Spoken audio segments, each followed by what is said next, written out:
In a small village, a group of children head out to play in the fields. Before they leave, Abdi's father warns them to return home before dark. The children agree and spend hours playing together. As evening approaches, most of them head back, but Abdi and his friend decide to keep playing. While chasing their ball, it rolls deep into the fields. Abdi suggests they go home since it's getting late, but his friend insists on finding the ball and ventures further into the fields. Darkness falls, the ball seems to vanish.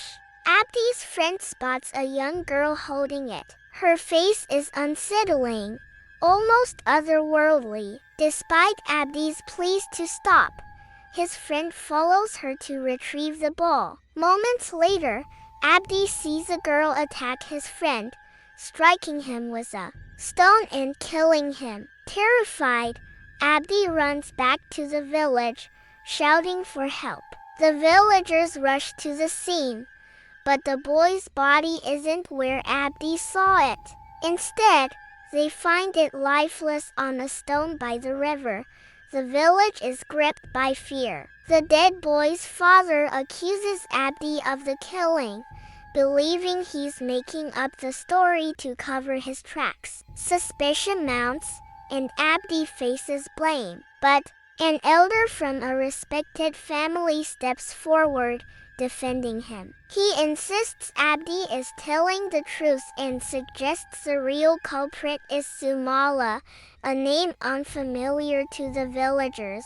The elder shares a chilling tale from decades ago. 29 years earlier, the village's wealthiest man, Soejaman, had no children. His uncle schemed to claim his land for his own heirs. Furious, Soejaman pressured his wife, threatening to remarry if she didn't bear a child within a year. Desperate, she sought help from a mysterious woman rumored to aid in childbirth. Accompanied by a maid, she visited the woman, who revealed she used dark rituals powered by a demon. The woman promised a child but demanded a sacrifice in return. Soejaman's wife would bear 2 daughters. One would be hers, kind-hearted, and the other would belong to the demon, with a cruel nature. She was warned never to harm the demon's child, or disaster would follow. Desperate for a child, Soejaman's wife agreed. The woman performed a ritual, mixing strange ingredients with blood and instructing her to drink it. She promised results in 2 months. Sure enough, the ritual worked, and Soejaman's wife became pregnant. Overjoyed, Soejaman shared the news with the village. Knowing she would have twin daughters, his wife chose their names. One would be called Sumala, and the other Kumala. The day arrives when Soejaman's wife gives birth to their daughters. In a shadowy room, a dark presence watches. The first daughter is born lifeless, and the villagers realize she's dead. Moments later, the second daughter is born, but her face is horribly disfigured. Soejaman, enraged by her appearance, grabs a knife and moves to kill her. His wife desperately stops him, remembering her pact with the demon to never harm the child. But Soejaman, unaware of the deal, stabs and kills the infant. As soon as she dies, the first daughter, previously lifeless, suddenly cries out, alive. Overjoyed, Soejaman announces to the village that he has a daughter. Years later, they discover this surviving daughter, named Kumala, is paralyzed on her right side, unable to use her arm or leg. Soejaman, who had similar issues as a child, but recovered through therapy, seeks treatment for Kumala. Despite their efforts, no therapy helps. One day, Kumala rides a bicycle, and when her mother scolds her, she lashes out angrily for no clear reason. Soejaman, furious at her behavior, locks her in her room, where she bangs her head wildly, as if possessed. Unable to accept her as his daughter, he eventually confines her to a dungeon. Time passes, and Sumala remains unloved, even by her mother, who feels guilt over breaking her promise to the demon to raise both daughters with care, one killed at birth, the other treated cruelly. One day, Sumala escapes the dungeon and wanders into the market. Children there mock her disabilities, throw balls at her, and smear mud on her face. Soejaman and his wife pass by, witnessing the cruelty but doing nothing. Later, Soejaman sends a servant to bring Sumala home, where he beats her with a whip for disobeying his orders to stay hidden. A kind maid who cares deeply for Sumala, tries to intervene but can't stop the punishment. After Soejaman leaves, tends to Sumala's wounds, comforting her. Knowing it's Sumala's birthday forgotten by everyone else, gives her a handmade doll and encourages her to play the piano to lift her spirits. That night, as Sumala sleeps, her cupboard creaks open, and the spirit of her sister, Sumala, killed at birth by their father, appears. Sumala is terrified, but Sumala embraces her, promising no harm. She vows to avenge their father's cruelty to both of them, laughing eerily as her reflection vanishes from the mirror. The next day, Sumala plays the piano, but the sound irritates Soejaman. He slaps her in frustration. His wife, sitting nearby, says nothing, showing no love or defense for Sumala. Later, as encourages Sumala to stay strong, a strange change overcomes her. Though previously unable to walk properly, she stands and moves normally. She walks to her father's study, picks up a pen, and jabs it into his hand. Soejaman is stunned, both by her ability to walk and her bold act, his anger growing even stronger.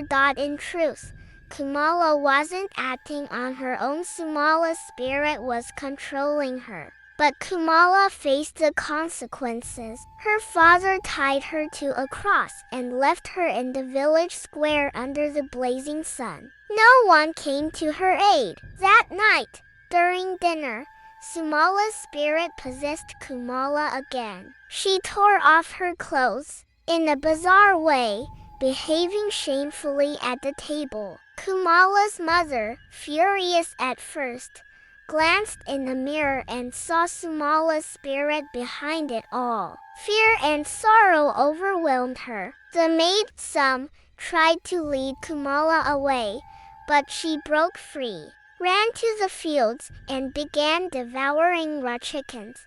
Later, when Sumala came to her senses, some asked why she was acting so strangely. Sumala confessed it wasn't her, it was Sumala's spirit. Her mother overheard and grew terrified, knowing she had broken her pact with the demon. She recalled the old woman's warning that her family and everything she had would be destroyed. Hoping for help, she went to find the old woman by the river, only to learn from a boatman that she had died a month earlier.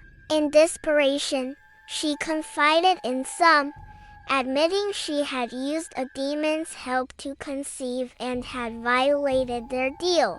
Certain that disaster was coming, years passed, and Sumala's mistreatment continued. Some pleaded with Soejaman to stop the cruelty, but he refused, claiming Sumala's behavior was growing worse and deserved punishment. Despite this, some visited Sumala, assuring her of her love no matter what. Sumala's respect for some deepened, while her feelings for her parents soured. One day, the same children who had mocked Sumala in the market returned.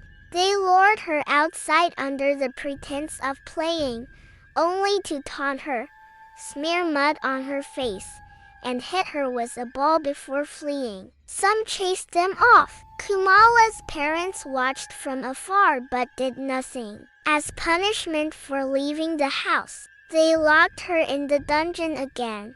That night, Sumala's mother heard eerie noises from the dark room. She wanted to investigate, but Soejaman dismissed it as her imagination. She was right to worry. Sumala's spirit had possessed Sumala, who broke free, grabbed a dagger, and headed to the fields with Sumala's presence trailing her. She found one of the children who had mocked her disability. Seeing Sumala walking, and Sumala's spirit behind her, he froze in shock. Before he could flee, Sumala stabbed him in the waist, killing him. She then hunted down his two friends, who were still out, tormenting and killing them as well. The next day, the village searched for the three missing children but found nothing. They planned to check a neighboring village and banned all children from going out after sunset. Meanwhile, other children hid indoors, whispering that the missing ones might be playing a prank. Sumala appeared, placing a ball among them before picking it up and walking outside. Curious, the children followed to retrieve it. One noticed the dagger in her hand but didn't understand the danger. Outside, Sumala attacked, brutally killing them all. By morning, the villagers discovered the bodies. One was hidden under leaves near a well, another inside it. Some realized this when she drew water mixed with blood. The bodies of the other children lay scattered in the fields, their heads severed and impaled on sticks, lined up like beads on a string. The gruesome sight terrified everyone, even Soejaman. Near the bodies, the villagers found Sumala's doll, leading them to suspect either Sumala or her father. When the villagers confronted Soejaman at his home, he challenged them, demanding proof of his guilt. He argued that Sumala, unable to walk properly, couldn't possibly have done it. Yet, he recalled moments when Sumala mysteriously walked and acted strangely, making him wonder if she was responsible. Still, he questioned how she could have escaped the dungeon where she was locked at night. Suspicious, Soejaman checked the dungeon and found a large hole covered with sacks. This confirmed to him that Sumala had slipped out and committed the murders. For the first time, Sumala's mother spoke up, insisting it wasn't Sumala but Sumala's spirit. To convince him, she admitted she had seen Sumala's spirit herself. Determined to uncover the truth, Soejaman went to Sumala's room and promised not to hurt her if she was honest. Sumala revealed that Sumala's spirit was behind everything. She explained that she tried to stop Sumala, but the spirit vowed to kill anyone who harmed Sumala. Soejaman grew fearful, realizing he had mistreated Sumala the most. Panicked, he ordered his servant to secure Sumala in the dungeon even more tightly, hoping to prevent Sumala's spirit from using her. Seeking answers, he visited a shaman, who chanted spells and uncovered the truth. Soejaman's wife had made a deal with a demon to have children. The shaman revealed the full details of this pact to him. That same day was Sumala and Sumala's 9th birthday. When some came to give Sumala a gift, Sumala told her to stay away, warning that Sumala's spirit planned to kill everyone in the house after midnight. She didn't want some to be harmed. Following Kumala's words, Sum prepared to leave with her son. He asked why they had to go when they had everything there, but Sum gave no reply. That night, when Soejaman's servant brought food to Kumala, she refused it, showing her discontent. When Kumala complains about the food, the servant snaps at her. In response, she picks up a nearby cockroach and eats it strangely, seeming to enjoy it. The servant, disturbed, backs away. The scene shifts to Soejaman speaking with the shaman, asking how to fix the chaos. Suddenly, the shaman's eyes turn white with fear. He warns that Sumala's spirit has fully taken over Kumala and will destroy everything. Handing Soejaman a dagger, he instructs him to weaken Kumala and bring her to him for the rest of the ritual. If she escapes, the shaman says, Soejaman must stab her heart to kill her, as the demon's child cannot remain in the human world, or she'll keep killing. Kumala, with Sumala's help, breaks free from the dungeon. She stands outside the servant's room, pretending to cry. When the servant who mistreated her tries to grab her, Kumala attacks him with a knife. He flees in panic, but Kumala chases him, breaking down a door with her blade. As he runs, she hurls a knife, striking him in the back, and he collapses, dead. Meanwhile, Kumala's mother wakes to piano music. Downstairs, she sees Kumala playing, then charging at her with a knife in a bizarre manner. In a mirror, she spots Sumala's spirit controlling her. Terrified, she apologizes to Sumala, retreating as she notices the servant's body. Knowing she's next, she locks herself in her room, barricading the door with a stool.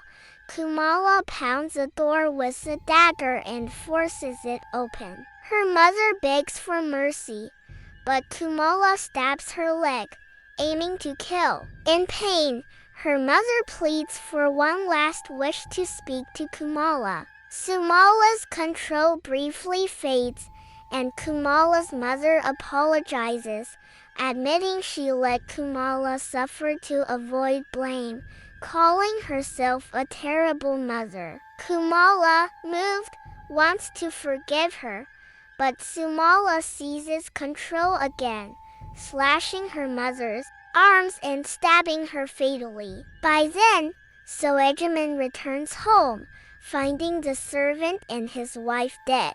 Devastated, he blames himself for killing Sumala and mistreating Kumala, realizing his wife paid the price.